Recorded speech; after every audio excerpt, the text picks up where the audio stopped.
Hi, welcome to the Break Out of Your Lane podcast. I'm Tayo Amos, and I'm so excited to be here with Megan Sousa and Juel Taylor to the pod. Hi, guys. Hi. Hello. Hi. So as I was thinking about this episode on this special Wednesday, you guys were the first people that came to mind because not only are you both super talented, but you guys have worked together on really cool projects. And so you guys are really talented, and I'm so excited to have you guys. So let's start from the beginning. How did you guys, I'll start with what you guys do. You know, how would you describe yourself as an artist? Because you guys do so many things, but with Megan, with you do so much with comedy, acting, writing, performance. Like, what would you say are your main creative mediums?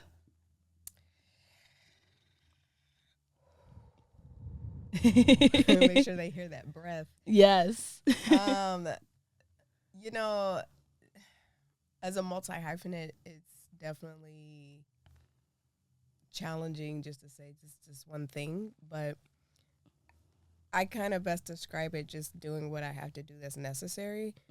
So, you know, I produce out of necessity. You know, I perform stand-up as a necessity because that feeds into acting and so on and so forth. So just performer, I guess. Yeah. It's a creative. Yeah. I think, like, especially with performing comedy, there's so many elements to that. Like, there's improv, there's sketch writing, there's hosting. Like, there's so many things, like, within that. Right. So I don't even like to get into all the finite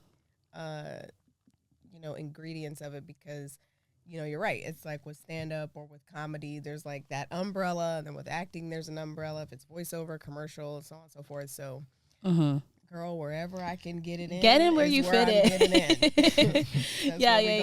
Yeah, totally. And then with you, Juel, what would you say is your, you know, the creative mediums that you focus on? Because Filmmaker. Yeah, filmmaker. You know, that's just write and direct. So Yeah. Keep it. Just keep it simple. I'm a filmmaker. Yeah. But even with filmmaking, like, you have to wear so many hats, especially when you're starting out. Because we met in film school, and I did a lot of things at USC. Yeah, you did. I don't, you don't do them. I don't do them like professionally. Yeah. But you started off kind of after film school. Did you know that directing was where you wanted to go, and writing just happened to be a happy accident? Like, how did you get into writing after film school? Because that's kind of where you got your foothold in the industry, because you started off writing on some pretty big projects. We were writing. Me and Tony was writing together. Tony Rettenmeyer, his writing partner. former classmate. We was writing while we was at USC, and so we knew kind of like we was gonna try to write right when we got out. You know, so when we were getting out, we kind of focused on doing that.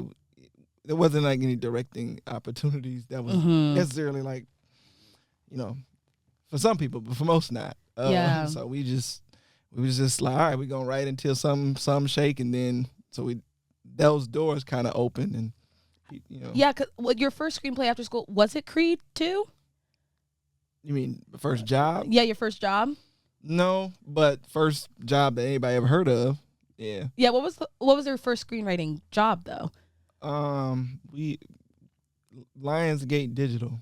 Was this? Does that even exist anymore? I don't think so. I'm like, Lionsgate Digital. But I didn't know. What is that? Yeah.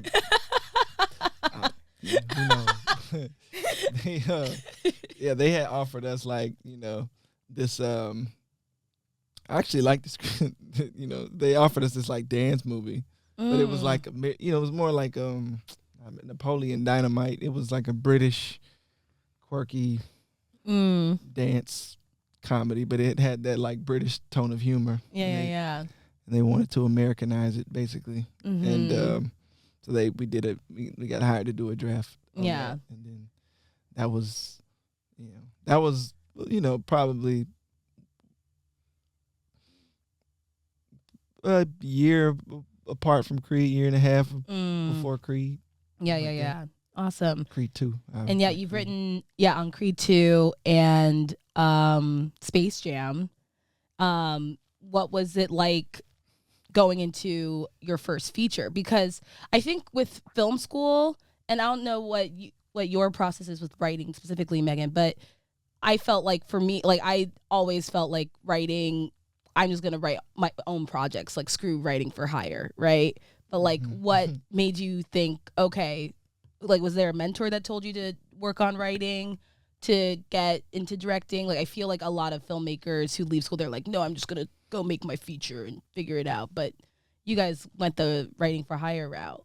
The circuitous way. No, I mean, I think we just naturally did a lot of writing in school in terms of like shorts and things like that. And I don't know, I think we just had like positive feedback. People, I think probably writing way before directing, just in life. I didn't, you know what I'm saying? So, and Tony's legitimately like a closet novelist. Like he's a writer. I'm not a writer like that. Like, in terms of, I write out of necessity these days. Tony writes because he enjoys writing. I enjoy it in so much as it, as it's for something like specific. Whereas like, I think Tony is really like, oh, I thought of a short story, or he might think of, he might just think of something and start writing it and then just write it, Yeah. But I think, by the time we graduated, it's not so much that I wasn't trying to direct, but I mean, it's just hard to, it's hard to kind of meet people who have money. It's hard to, like get momentum, I guess. So writing was cheap. So we just like, all right, we just gonna write and, we gonna make some shake with these scripts. And so we just think we gonna keep writing until something happens. Yeah. What's the writing process for you? Like, is writing for you, Megan, is the writing process integral for your performing, or how do you balance the two? Yeah.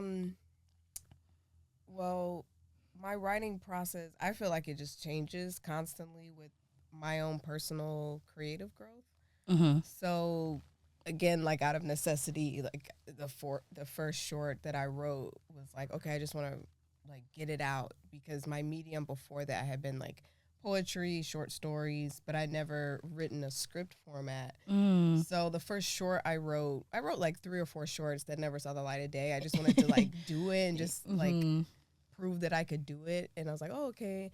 And then I wrote a handful of pilots, and those around the time me and Juel met, and that was like the first pilot I was really excited about.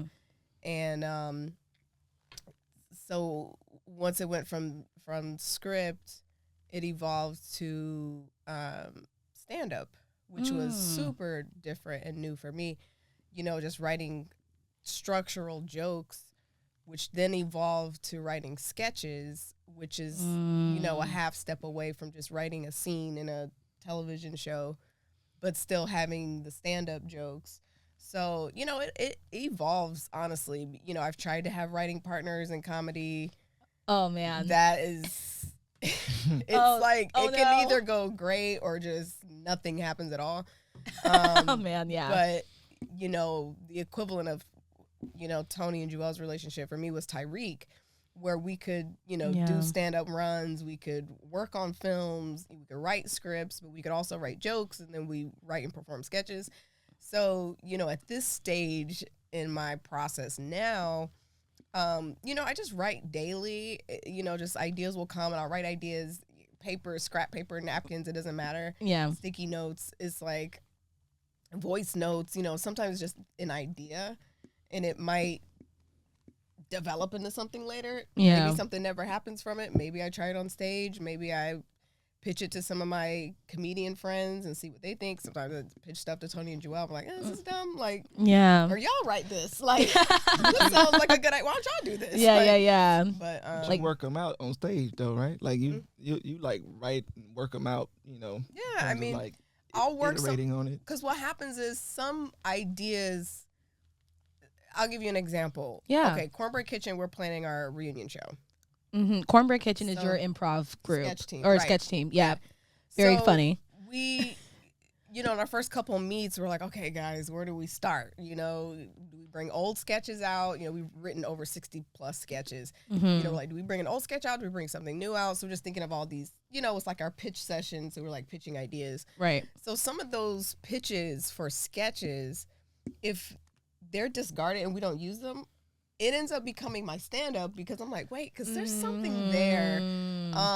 Because essentially it's like the joke is the short form and then the sketch is just expanding that joke and then just doing it in, 3 beats or whatever have you. So, yeah, I mean, I work stuff out and, some stuff just like sits in my mind that I want to get out and some stuff filters out. So it's just a constant, especially in the comedy brain space, you're just constantly filtering material and ideas. And, even with the sketch ideas, sometimes those ideas you can expand to a film or a television show. So it's weird because it's like categorizing these ideas and like where you want to like insert. Yeah. I like this idea of ideas or stories coming to us and we're basically the vessels through which these ideas become real, right? And sometimes it's like a spiritual process. It's like maybe this idea, you thought it was supposed to be a sketch, but it actually like, no, the idea wants to be a TV show. Mm-hmm. And you kind of have, it's like kind of this weird like spiritual process of like tuning into the idea. Yeah, I mean, especially now, you got to make sure no one else had the idea. Oh, before you put an idea out. You got to fact check your ideas to make sure nobody else playing stake on that idea or else, detriment. But that's so real. Yeah, I mean, it just constantly cycles. But part of the writing process for me too is, with obviously a lot of comedians is just doing the shows or doing open mics and just like testing it to like see because it's with comedians, instead of rewriting on a page and like doing revisions, you're rewriting on stage. So it's like, okay, that didn't work, and then let me try with these words. And totally. So yeah, it's interesting. So when you first met, you mentioned that you had a pilot. Like, did you bring it up on your first date? Like, how did that go down? Because I've been in situations where I meet guys and they're like, "Oh, you're a writer. Like, can I pitch you one of my scripts?" And I'm like, like, did you match with me because you think I'm cute or because you're trying to pitch me right now? Oh man. It's weird. Like, dating as a creative, like, you don't know if this is like a pitch meeting or a date. I don't know. It's not a pitch meeting. Oh, shit. I feel like our Genesis story is like Martin and Gina telling their story, and they both got different versions. My version, we met on set. It was the Franco class they were doing, the feature. Oh, right. And I was doing some background work. Jeffrey Chin Lee invited me on. And I was like, yeah, okay, because I work with Jeff on his short Little Tokyo Reporter. So we had a relationship for a while. So he invited me on. I was there for several days. Never saw Juel ever. And then I heard him mention to some people on the patio that he was from Alabama. And I was like, oh, shoot, someone from Alabama. That's crazy. Yeah, because you're from the South.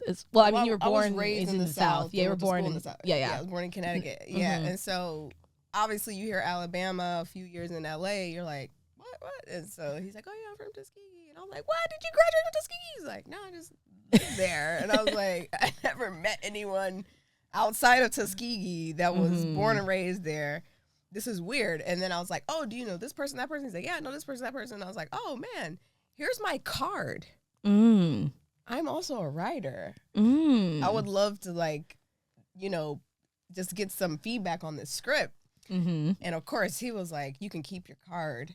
I could just put your number on my phone. Yes, it did. He gave me the card. But no, she's making it sound like I was like trying to come on to her. No, I don't think she is. I think it's just like, it's he gave me the card. Like, you can save the card. I can just put it in my phone. Yeah, it's just more efficient. I'll never look at the card. Yeah, you'll never look at the card. Yeah, that's fine. But this is what he said. He was like, oh, I have a writing group and we meet on Tuesdays. And I was like, oh shoot, like I would love to like get in on that. Yeah. And the writing group was him and Tony.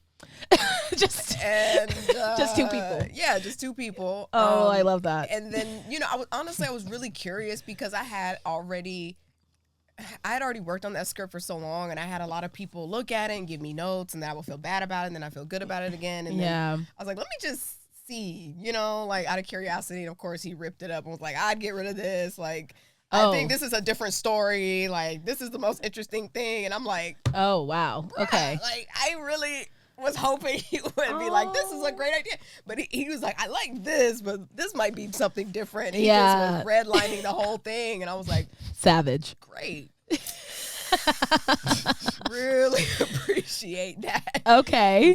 But yeah, you kept going. Like, it was good notes. And like, did you? No, they were really great notes. I mean, things that I would think about and consider. And then I think that was the beginning of me thinking, if he doesn't like it, it's not good. So you started to trust his like taste a bit. I trusted his taste from the beginning. But once he ripped my script up, I was like, oh, I can't let nobody read this. I cannot. Like, it was just him and Tyreek were the only two people that, aesthetically speaking, like, if I didn't get the coolness approval, then I'm like, I got to go back to the drawing board. It's not good enough. Yeah. If they don't think it's cool, like, I don't trust it. Yeah. That was it's really important to have that community, especially when you're starting out, like, just taste, like figuring out like people whose taste you trust, because I feel like you throw a rock and you hit a writer's group. Like, everyone has opinions. Listen, it just happened. A lot of writers groups. Yeah, there's a lot of writers groups. Yeah, it just happened last night, actually. At the really? Mic. So I run a weekly mic. Yeah, and I run it like a writer room. Yeah, in a way, because stand-ups, we only have our own thoughts and open mics to really work the jokes out. Yeah. So I'm like, screenwriters, that may work in a writer room or a group, you can bounce ideas and pitch jokes or make it better or give that feedback and bounce off the feedback. But in stand-up, it's very solo, and a lot of people, inherently won't give you feedback because they're like, oh, they got it, or they bombed, or they don't need my help, or they suck, instead of like, hey, you know what, you could probably tweak that, or here's a pitch. Some feedback. It happens, but it doesn't happen for me often enough, I feel. Right. So I run the mic like a writer room. So we'll all pitch punch-ups or, things like that. And it happened last night because there's a particular comic.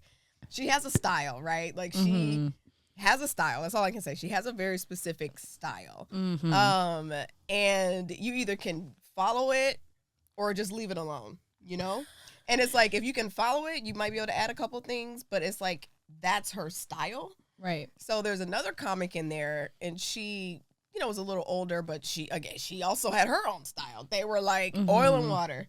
So when comic A gets off, I'm like, does anybody have any ideas or notes? And she was like, oh, I think you should this, that, and the third. And I was like, okay. And she was like, yeah. And then you can and then it got real eccentric. And I could see comic B, who just got off stage, just kind of like, girl, why are you saying that? Like, and I'm just like, it's really taste, because, like I said, the time that I've tried to write with a comic one-on-one, this was years ago when I was like first getting out. I was like, I'm going to meet with writers because I'm thinking like a screenwriter. Right. Let me meet with other comics and like write. No, it didn't go far. They'd be like, you should say this like a hot dog. I was like, girl, bye. There's no hot dog going in this joke at all. Like, I don't even find that funny in the moment of us speaking, so there's no way I can write that down. Yeah. It went nowhere fast, but anyway. Wait, so how did... I swear, she was like pitching, oh yeah, because it's like something like a hot dog. And I was like, girl, what? Like, as a metaphor? Whatever it was, I just remember her pitching a hot dog. Yeah, totally. The joke. Yeah. And I was like, no ma'am. Yeah. No ma'am. So as you guys continue, like, working on the script or your scripts and this writers group, do you guys eventually start dating? And like, how did that how did that come from like a writers group to like actually dating? Like, goodness. What happened? Like, how did that? I'll let you take that side, because I told the Jason story. I mean, it's not like a special story. It's just it was much later. Yeah. Oh, it's much later. Okay. It wasn't special. It wasn't special. Tell him. Okay. I guess like the question behind the question is, where were you guys like working together? Were you guys like at that point like, oh, we're just gonna work on our own scripts and then like get to know each other personally, or did you guys keep like? Because I'm really fascinated by people who are able to, you know, build creatively together. Basically, like you are a screenwriter, you're doing your thing with like Creed 2 and Space Jam, and like you're doing your thing with like stand up and things like that. Like, how are you guys able to continue to grow both like personally and creatively together? Like, how did that happen? Was that just like organic? It just happened. It just fell into place, or were you guys kind of like, let's just like keep it separate and do our thing? No, I mean, I think we were just talking every day. Yeah. You know what I'm saying? I think it's like a proximity thing. You know what I'm saying? Like you end up just on the phone every day, and then you end up hanging out all the time. You know what I'm saying? Yeah. So it's like you kind of just organically find yourself spending more and more time. If that makes sense. No, that makes sense. Yeah. I think like it's so beautiful to have like a creative collaboration become like something more than that, right? Yeah, I mean, like, because we actually spent more time talking about music. Really? Yeah. Okay. Like, Talk to me about that. Well, I'm just like, just talking about like R&B from like the 90s and shit. Yeah. You know what I'm saying? Like so Sade. yeah, like, well, Sade and I mean, more along the lines of like Aaliyah and Blackground and like, you know, Genuine and like that Timbaland era. You know what I'm saying? And I feel like that was why I trusted his taste. Really? I'm not okay. lying because, I mean, just adding to what he was just saying, like, you know, a lot of the initial conversations outside of the script, it was like the script, for me, was like, it was a part of my agenda during that time, was just like getting as much feedback as I could to try to rewrite it as best as I could. But once we started like just having conversations on the phone, most of it was about music. It was kind of weird now that I think about it. Like we spent in a good way. Weird in a good way. Yeah, it was like 8 hours on the phone. Like, what you know about that? I'll bet you don't know about this artist. Like, oh, you don't know nothing about that. And then we just like rapping the lyrics, and it's like had nothing to do with any scripts at all. But I think, you know, just with time, you know, obviously just spending more time hanging out more, you know, it's just like, oh, well, I'm working on this thing. Oh, cool, I'm working on this thing. And then just naturally just kind of giving feedback or insight on whatever was going on. So I don't think it was like a conscious decision like, hey, we should work together. We should, we should, you know, it was just like it happened. And then, yeah. So after school, you went on to co-write on Creed 2 and then Space Jam. How did They Cloned Tyrone come about? Because I'm a huge fan of that film. It's on Netflix. If you haven't seen it, you should go see it. And Megan, we'll talk about your involvement with They Cloned Tyrone in a second. But I'm really curious how you guys were able to take that screenwriting path and turn it into your debut directorial feature. I mean, we pitched it a long time ago. I think, I mean, probably the easiest distillation, like the easiest way to break it down is like we got to know a lot of people from when we were just like writing and having generals and stuff.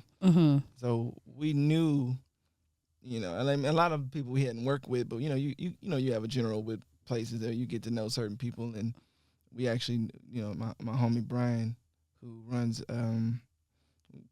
Kevin Hart Company with Kevin. Yeah, Heartbeat. Now, yeah. So he was at he actually, the first person we sold the script to, he bought it. Oh, so you pitched it? No, different script. I'm saying different the first script. person to buy a script, or option a script, I would say, was Brian. Oh, okay. Long ago, you know, when we were basically at USC, and he ended up at Columbia. He was at Baron Davis Company. You know, he left there and went to Columbia, and so by the time we had worked on Creed, and you know, we started to get just more like screenwriting assignments, we had the idea for a while, and he had been trying to get us to like write it on spec, or like, just write it and then take it out. Like, you know what I'm saying? Like, not even for him, just like, y'all should just sit down and write that and just take it out.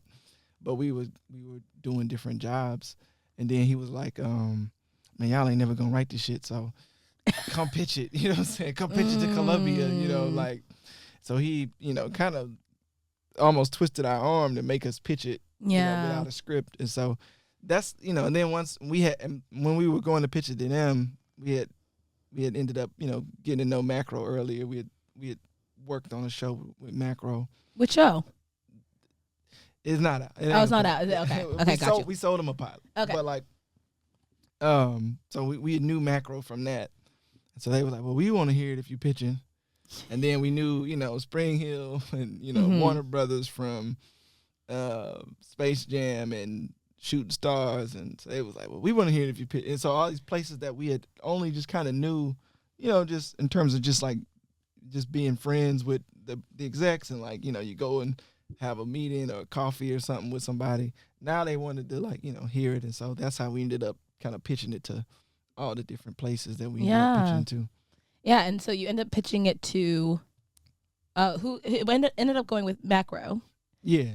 At what point were you like, I'm gonna direct this? Oh, we pitched it to direct it. Oh, okay. I mean, we went to school for directing, and we weren't writing students. We were in a production program. Right. We just wrote because people wanted us to write, so we just wrote. Mm-hmm. But we were always, looking for a window to kind of direct something. So that's, like when Brian hit us, he was like, obviously he was like, man, you ain't never gonna make nothing if you don't sit down and write on spec, or at least pitch it or something. You're gonna end up,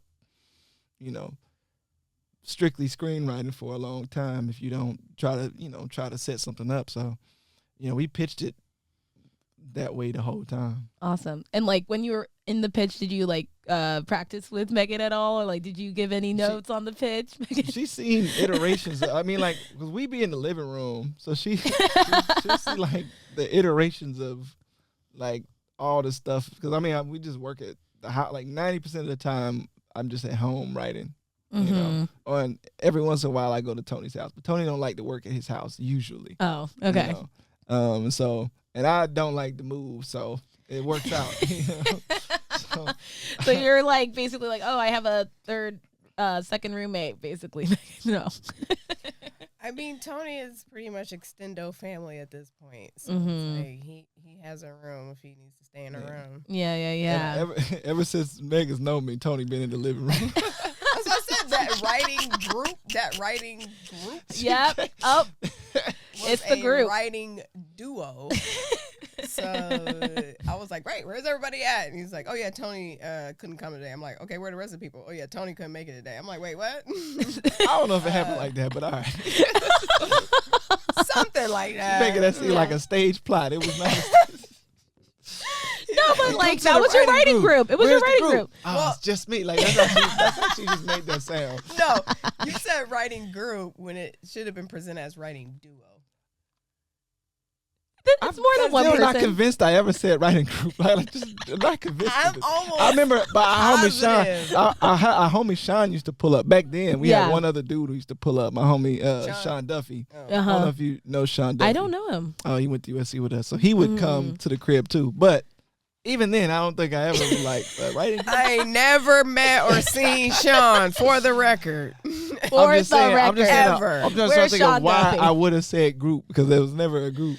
Oh my God. Well, did I say a group? I'm not convinced I said I'm pretty group. positive you were like, it's a group, it's a writing group. Well, you definitely meant not just you. Yeah. Like it wasn't just him and Tony were the group all along. That's what the T was.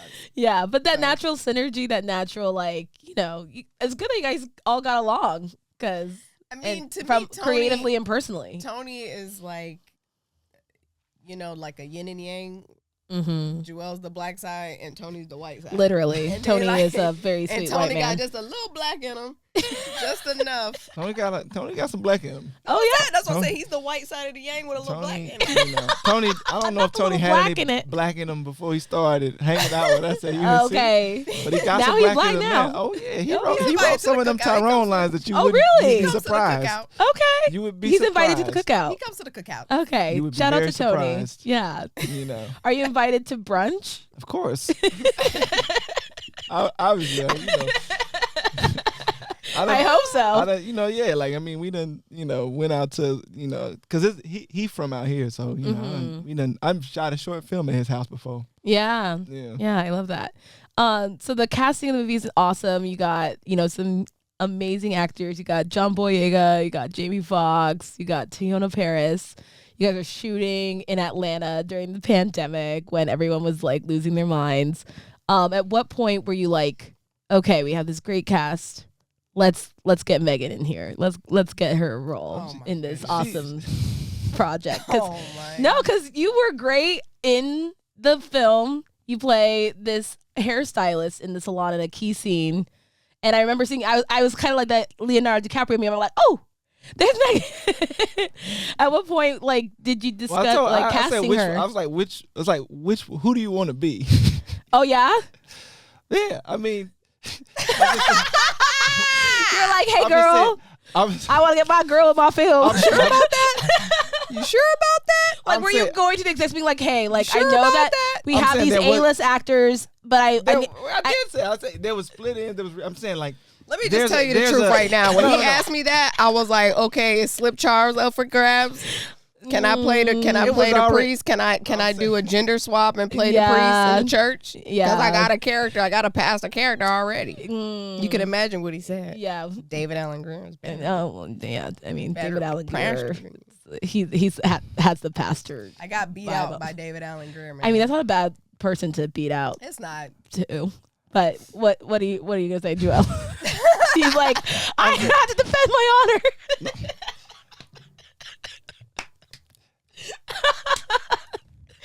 I decided to tell the truth. No, go ahead. I'm just saying.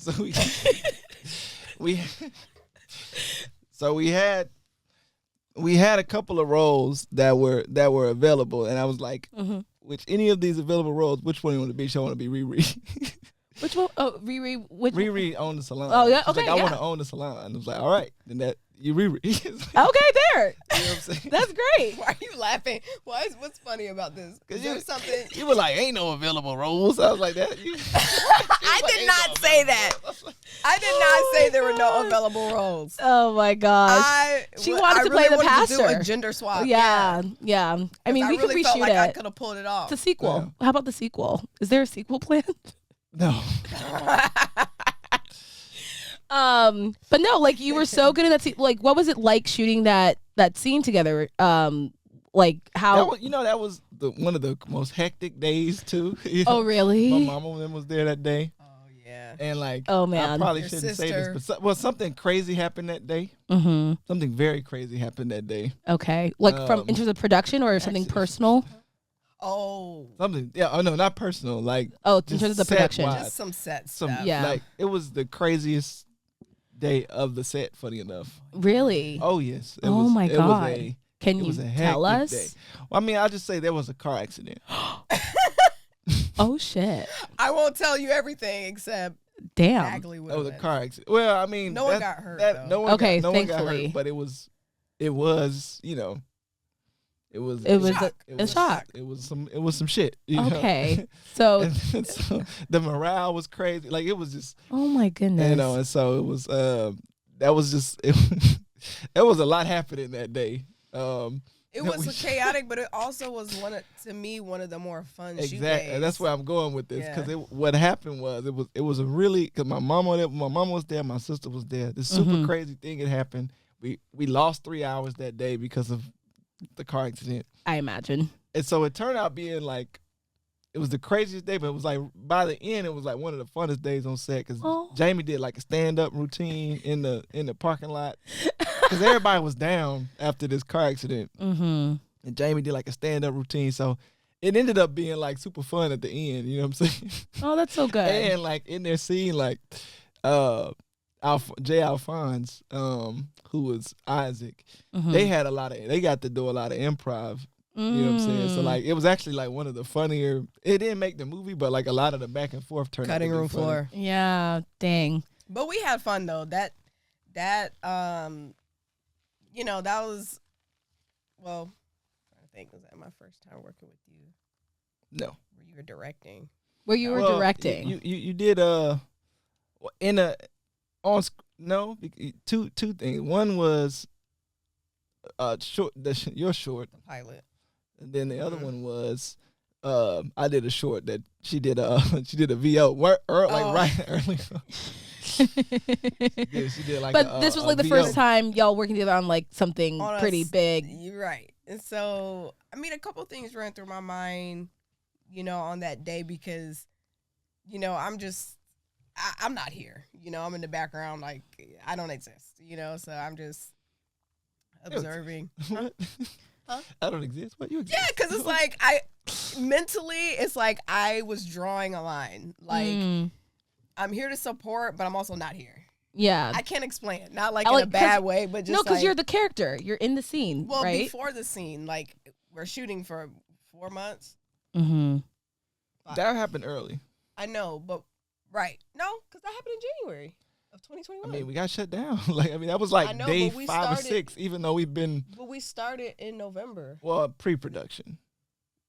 It was early in the shoot, but late in Atlanta because it was a couple months of pre-production, and then we got shut down for COVID. November twice. Pre-pro, but you shot something. We started before shooting. the break. So we started shooting December. Early December. And then January is when I was shooting. We shot a couple of days, and then we got shut down. Right. We came back, then we shot a couple more days, and we got shut down for COVID again. Yeah. And then they said, fuck it, don't, just come back after, like, take a month off, basically. Yeah. And then say, just go take Christmas break, then take New Year's break, and then you got to wait 2 weeks of quarantine to get back into cadence. And so when I say don't exist, I mean, like,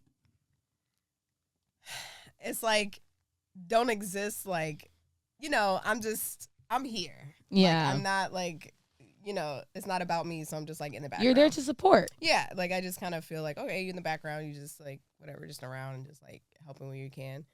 But, you know, up until that point, it was just so chaotic, just all the pre-pro stuff and, you know, quarantining and just the logistics of being in a quarantine bubble was already pretty outstanding, like in your mind. But once we got into the rhythm of the set, you know, it was just nice to see him, you know, in the element, already knowing. It's like weird because it's like you already know what they're capable of. You already know what the style or the taste is and their aesthetic. But to see it in motion is really nice. But, you know, obviously with our rapport, you know, again, there's like that silent line of like, okay, like professionally and then like personally, whatever. So by the time we had that scene, you know, it was an interesting feeling because it's like, yeah, like he's doing so great. Like he's, you know, a great leader. He's doing really good with all the actors, taking his time, you know. And so, of course, it's like my professional hat goes on. I'm like, okay, do you want me on this part? Should I, do you want me should I improv a little bit more there? Okay, is that good for you? Should I look here? Is that good? Okay, great. You know, so like, I could put the professional side on. Yeah, you gotta put your different cap on. She was like, what? She went full actor, like real professional, because she was like, I don't know if I walk over there. I was like, okay, well, you feel like you walk. I just don't feel natural. I'm like, okay. Yeah, she's yeah, talking to you as an actor, not as, you know. It got real. It was straight up like, yo, okay, how we blocking this scene? Because okay, I know I'm very silly and I come off like very like whatever, but like obviously like I take my work very seriously. Yeah, of course you do. And so I was more concerned like, I hope he gets this shot. Like if he don't get this shot, or if something's going on. So it's like my mind is like, you know, I'm not a producer on the movie, but when you have a production brain, you're always thinking of producing stuff. So you're just like hyper aware. Like my mind is like, wait a minute, but is that gonna glare? Like, hold on, like, wait a minute, is that timing? Should I would naturally then the actor side is like, well, what was my line?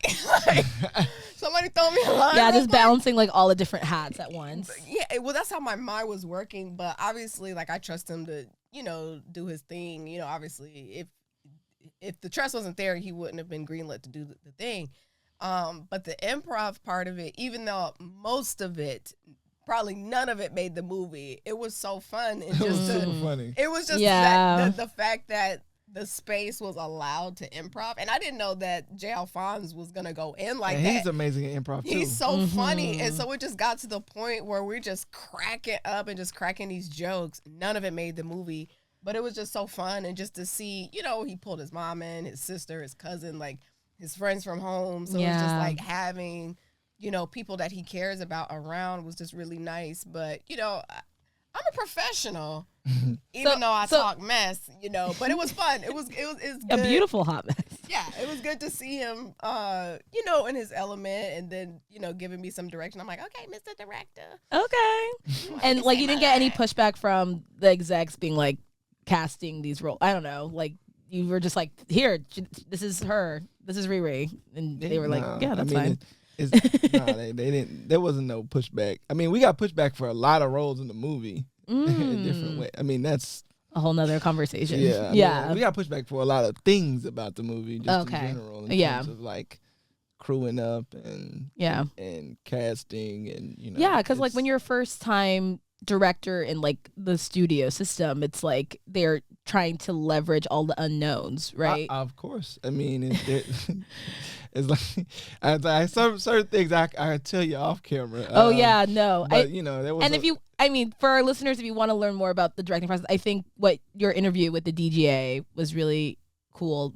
I enjoyed your answers to those questions when I saw the movie at the DGA. So, shout out to the DGA podcast if you want to listen to Juel talk about the directing process more. Yeah, fortunately, they didn't. By the time we got to pre-production, like because of COVID, like they weren't as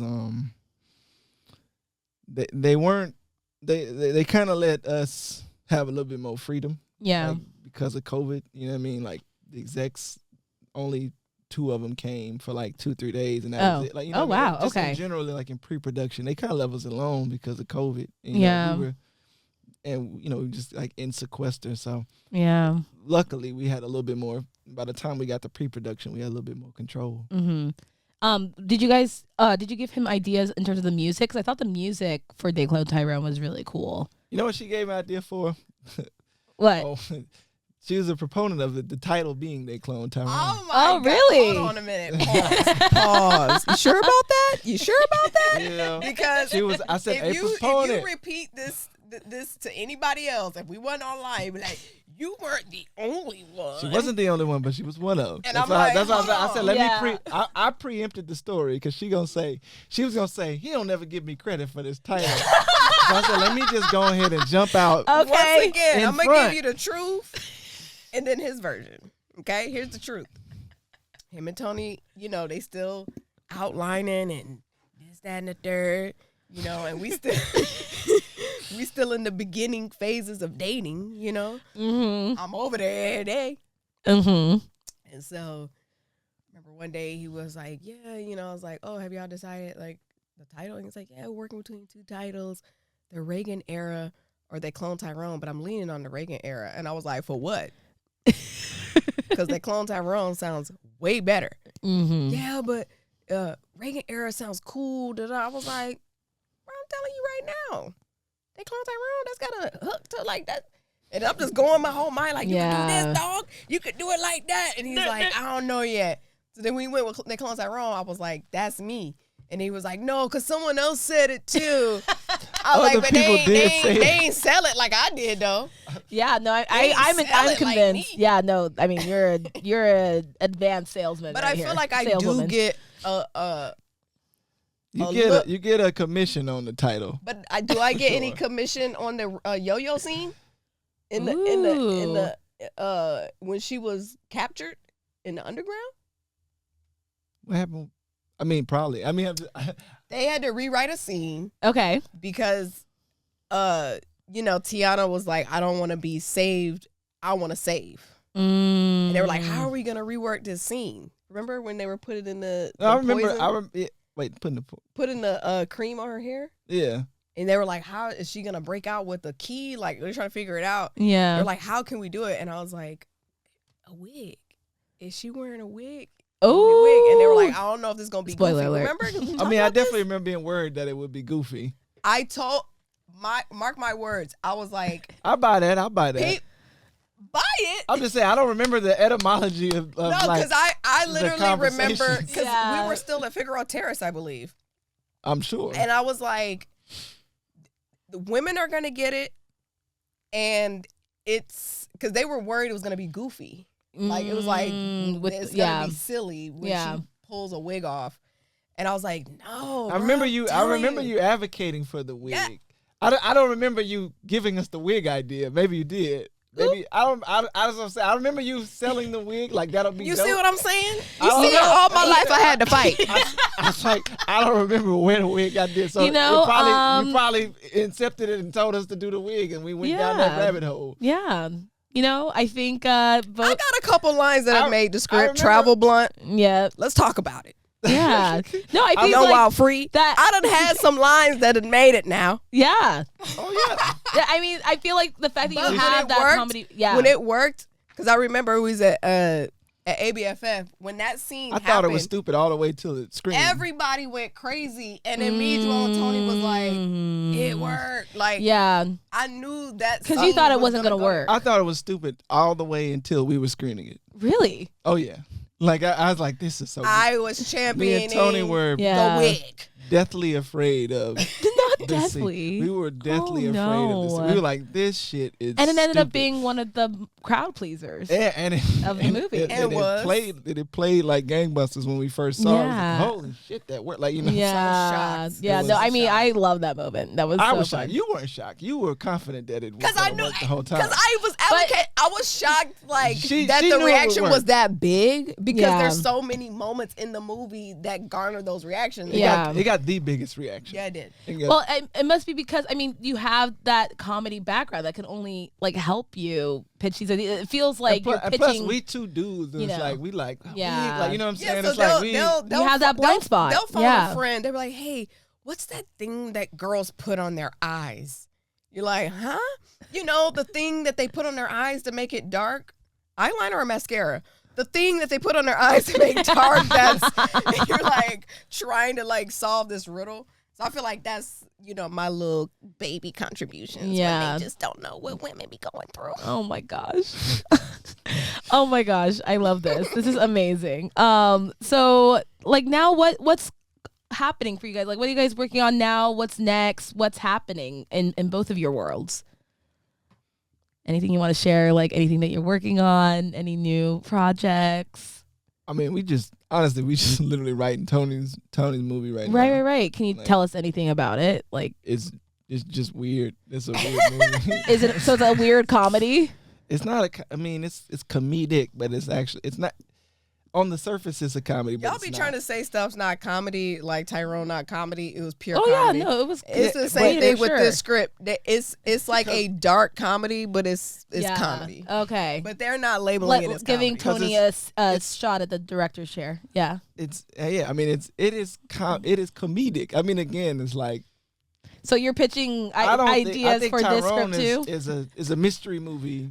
Okay. Not a comedy. It's a comedic mystery movie. Oh, I be to me. pitching stuff. Yeah. Because when I hear it, I be like, But, obviously, like any ideas you pitch, most of them don't work or stick to the wall. But, it's like if you hear something, say something. Mm-hmm. So, like I might hear something and I'd be like, Or they might phone in like, hey, when y'all do that? What is that Like if called? something sounds stupid, she'd be like,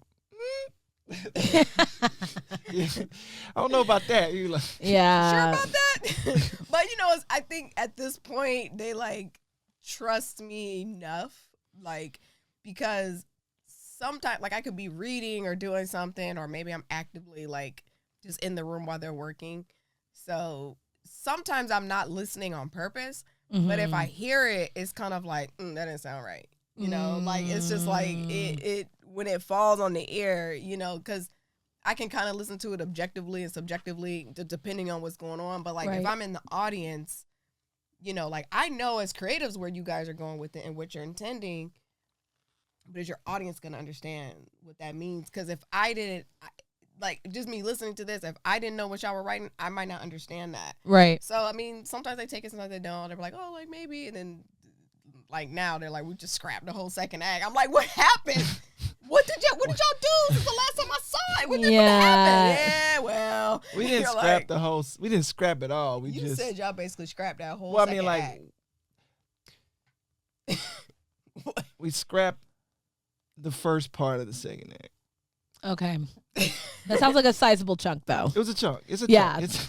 They're always scrapping chunks. Like, yeah. But I get it because, like, you have to do that until it's right. And it's like, you may as well just do what you got to do. But, you know, maybe one of my lines will stay and not be in the scrap chunk. One of my little ideas, you know. Yeah. And what about you, Megan? What are you working on? What's happening? You know. Because you got your weekly comedy show, Lit Comedy, LYT, yeah, so Laugh Your Truth. We have the weekly Lit Friday Night Mics, which is a workout writer room setup.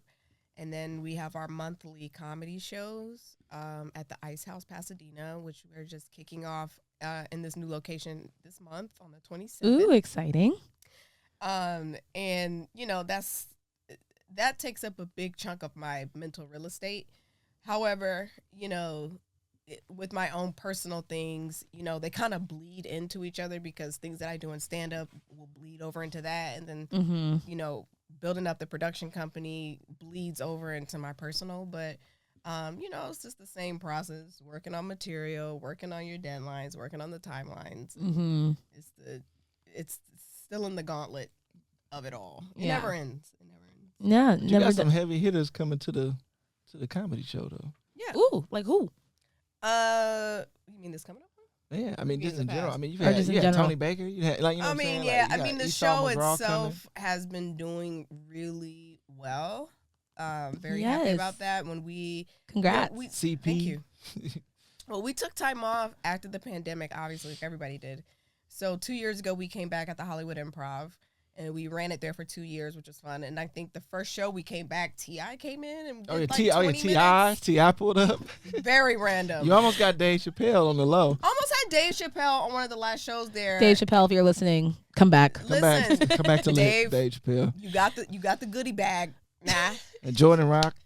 We've had Jordan Rock. We've had some really good Nate Sherry Cola. Atsuko. Yeah. You know, we've had some cool people in there. CP, obviously one of the funniest people. Ron G. Rod Kell, smoking a lot of weed. Rod Kell. We've had a lot of but the good thing is, you know, the whole point is that we want to showcase comedians who may not have that level of exposure. Right. But they're still funny. You know, like, shout out Pap Johnson. You know, Pap, to me, funny as hell. He's so funny.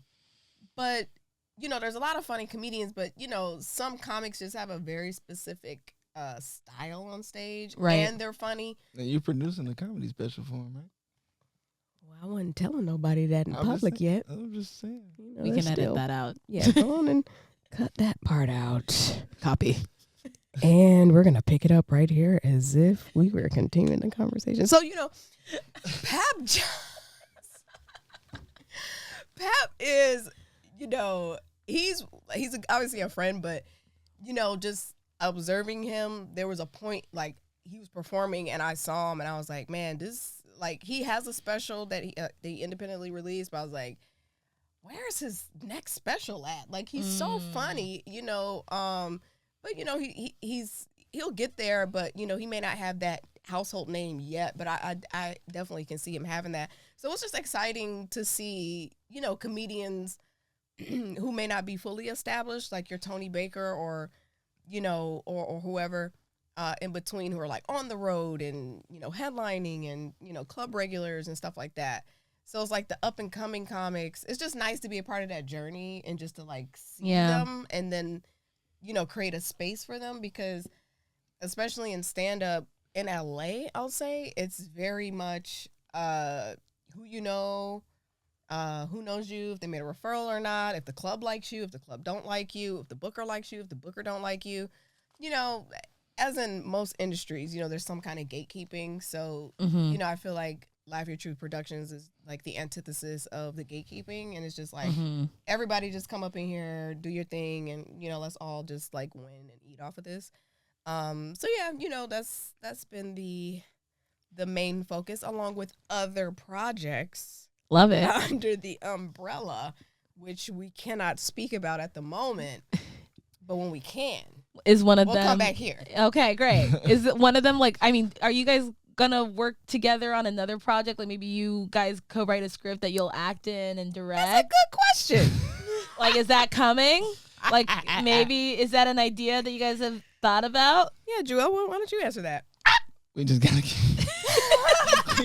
keep working on these scripts. Yeah. I mean, I don't know what I don't even know what my next script is. So in a perfect world, we'll be able to. Okay. Well, I'm excited for that.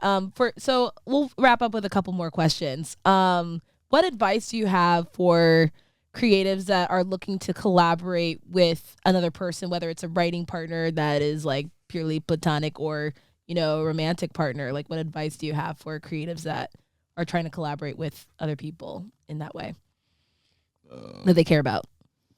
I mean, really just consistency. I mean, just got to be able to be around them. You know what I'm saying? I think it's probably the single most like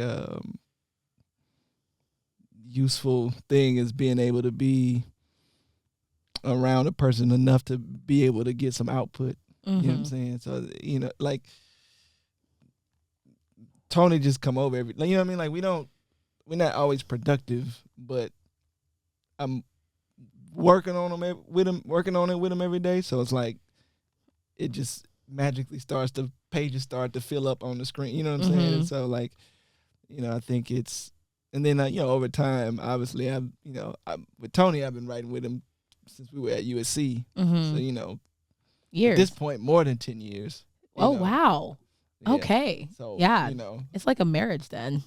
At that point, that's a domestic it's a partnership. Tony is his work husband. Yeah, the work husband. Yep. Yeah. They're work husbands. Yeah. That's so cute. Yeah, but the byproduct of that is that, like, you know, I mean, we got work, we got jobs, you know what I mean? Like, we were able to make money and, you know, make a living. Yeah.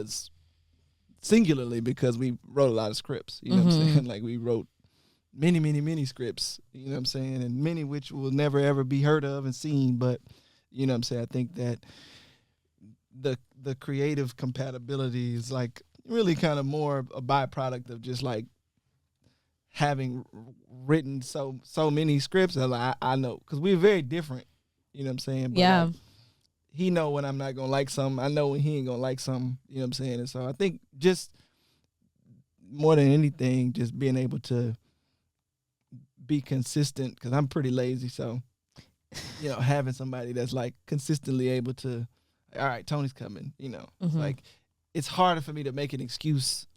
You know what I'm saying? Like, because the easiest thing is just like, I'd rather just play this game. I'd rather just, you know what I'm saying? It's like, I'm going to make an excuse. You know what I'm saying? So it's like, I have to force myself not to be able to make an excuse. Yeah. You know what I'm saying? Because that's just, the human nature is to, like, I think I'd rather be doing something that's more fun, more entertaining, or like watching TV or playing, you know what I mean? Whatever it is, like, you probably don't feel like working. So, yeah.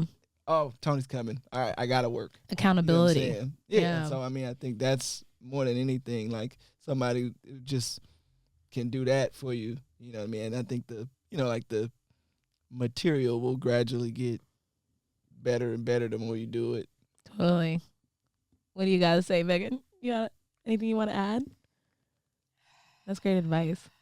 Well, I'll just say from my experience with running, managing, scheduling a troupe,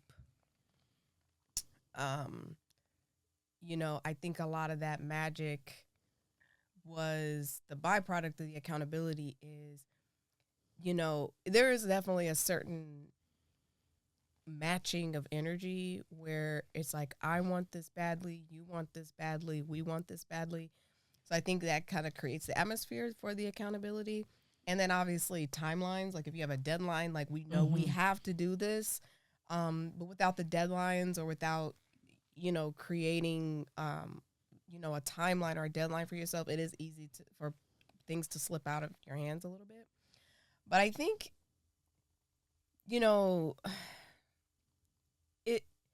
it's definitely a synergy thing, being able to, just piggybacking on what Juel said, just like being able to get along, and being able to agree to disagree without falling out, every idea, even though they're not bad, someone may not agree with it, and that's okay. And I think all we do is argue. Yeah, because all me and Tony do is argue. Sometimes the ideas, wow, yeah, not in a mean way, but yeah, because it's like you just kind of fight. And because honestly, like it was like no lie, we would go into war in these table reads because. That's my joke. I'm not like we are fighting for jokes to stay because when we're revising, we're like, it's a little too long. This ain't really planned. Okay, we'll do it.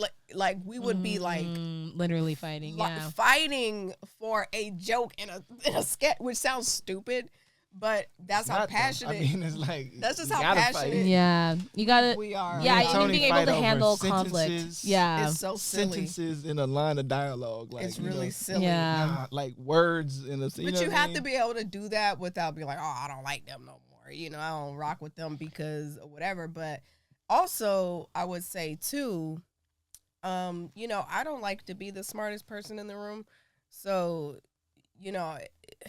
it's like with that collaboration, I would just say also be open to feedback or thoughts outside of your bubble because someone else, someone that you trust because they may have some insight or thoughts that you maybe didn't think of or something that could help you and progress it.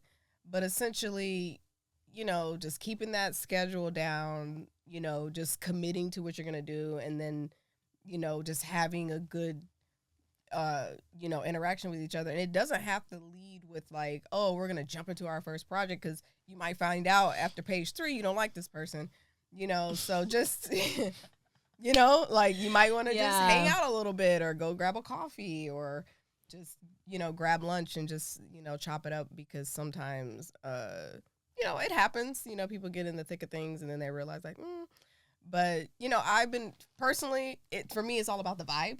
Yeah. It's all about the feeling. So if I get a good feeling from somebody, even if we don't work together, I'm like, I got to find a way to work with this person or like put them in something or like find a way because I just like their energy. Absolutely. And if any other creatives work like that, then I think that's like a really good barometer to work in is just like, how do you feel when you're with that person? Like if you feel creative, or do you feel drained? If you feel drained, probably not. If you feel creative and you feel more inspired, then that's probably a better direction to go in. Absolutely. Yeah. But, it's all trial and error, child. Cause, good vibes only. Yes. Well, thank you guys for bringing the good vibes to the Break Out of Your Lane podcast. I'm so glad that you guys could join me. Thank you for having us. Yay. This episode of the Break Out of Your Lane podcast was recorded at Pirate Studios in Los Angeles, California. The theme song is Pretty Carolina by Jonathan Lynx. The show is hosted, produced, and edited by Tayo Amos. Our associate producer is Aisha Holden. Video work is provided by Rogelio Salinas and Mauricio Zambrano. Thank you so much for listening, and be sure to check out our next episode dropping next Wednesday. And feel free to rate this episode and share it with a fellow creative in your life that could use some inspiration to break out of their lane.